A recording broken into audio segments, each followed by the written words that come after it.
చెప్పేసి అలాగే public awareness on thrombotic disorders వచ్చున్నాము. అందుకే మేము వచ్చాము. ఈ వ్యక్తి బ్రెయిన్ స్ట్రోక్ అంటే లెఫ్ట్ లెగ్ పారాలిసిస్ తోటి బయట ఒక ప్రైవేట్ హాస్పిటల్లో అడ్మిట్ అయ్యి ట్రీట్మెంట్ తీసుకున్నారు. ఒక 1 వీక్ ఉండడం జరిగింది. తర్వాత డిశ్చార్జ్ అయ్యారు. వెళ్ళిన రోజే అతనికి కుడి చేయి తీవ్రంగా నొప్పి వచ్చింది. లోకల్ డాక్టర్ చూసి ఇక్కడ నాడీ లేదు, మీకు రక్త ప్రసరణ ఆగిపోయింది, వెంటనే హాస్పిటల్కి వెళ్ళండి, డెంటల్ హాస్పిటల్కి ఇటు రిఫర్ చేయడం జరిగింది. ఇక్కడ వచ్చి మేము పరీక్షలన్నీ చెప్పేసి కుడి చేయి రక్తనాళాలు అన్నీ బ్లాక్ అయిపోయినాయి. ఎందుకంటే వాటి రక్తనాళాల్లో రక్తం గడ్డగట్టింది కాబట్టి వెంటనే ఎమర్జెన్సీ సర్జరీ చేయాలి అని చెప్పి వెంటనే ఎమర్జెన్సీ సర్జరీ చేసాం కొన్ని గంటల్లోనే.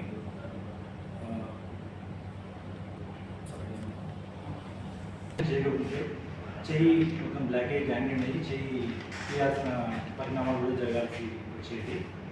సో మేము చెయ్యి రక్తరసం మళ్ళీ పునరుద్ధరించేసి చెయ్యి కాపాడడం జరిగింది. అదే రోజు ఆపరేషన్ చేయడం జరిగింది. తర్వాత ఇతనికి మళ్ళీ రక్త గట్టలు ఎందుకు వచ్చాయి? ఎందుకంటే ఆల్రెడీ ఇతను బ్రెయిన్ కుడివైపు బ్రెయిన్ రక్తనాళంలో బ్లడ్ క్లాట్ అయ్యి ఆల్రెడీ ట్రీట్మెంట్ తీసుకొని వాళ్ళు ఇంటికి వెళ్ళిన తర్వాత మళ్ళీ చెయ్యి యొక్క రక్తనాళంలో బ్లడ్ క్లాట్స్తో వచ్చాడు.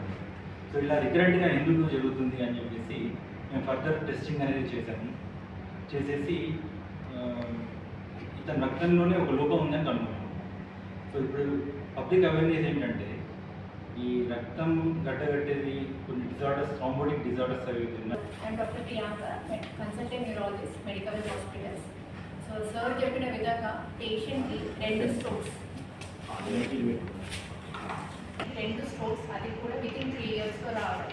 ఒకటి వచ్చేసి 2-3 years బ్యాక్ తనకి ఎడమ వైపు కాలు చెయ్యి అనేది వీక్నెస్ రావడం వల్ల దానికి ట్రీట్మెంట్ తీసుకున్నాక చాలా వరకు ఇంప్రూవ్ అయింది.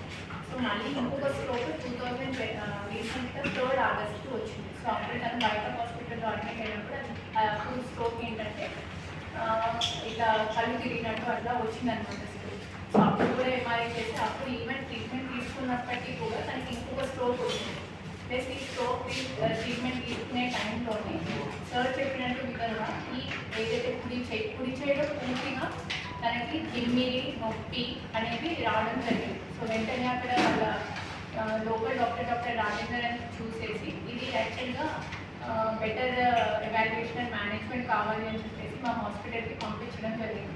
సో సార్ వెంటనే రవికిరణ్ సార్ వెంటనే చూసేసి ఇమీడియట్గా city brain and neck angiogram అనేది చేయడం జరిగింది. సో దానిలో ఏంటంటే మెయిన్గా ఇది చేతిలో ఉన్న రక్తనాళం ఏదైతే ఉందో అది చెప్పడం ఎందుకంటే మామూలుగా కొంతమందికి బ్రెయిన్ స్ట్రోక్ కానీ ఇలాంటి వస్తే ట్రీట్మెంట్ తీసుకుంటారు.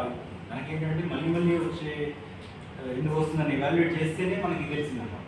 సో రక్తంలో లోపాలు కొన్ని అనేవి మనం ఒక స్పెషల్ ప్యానల్ పంపించాలి. సో అది ఎవరికి పంపించాలి ఏంటి అనేది మనం పేషెంట్ బట్టి వాటి బట్టి పంపిస్తాము. దానిలో రక్తంలో లోపాలు ఉంటే మాత్రం ఇలాంటి డిజార్డర్స్ బయటపడుతుంది. దీనికి ట్రీట్మెంట్ తీసుకునేదాకా వీటి పరిష్కారం ఉండదు, మళ్ళీ స్ట్రోక్ వచ్చే ఛాన్స్.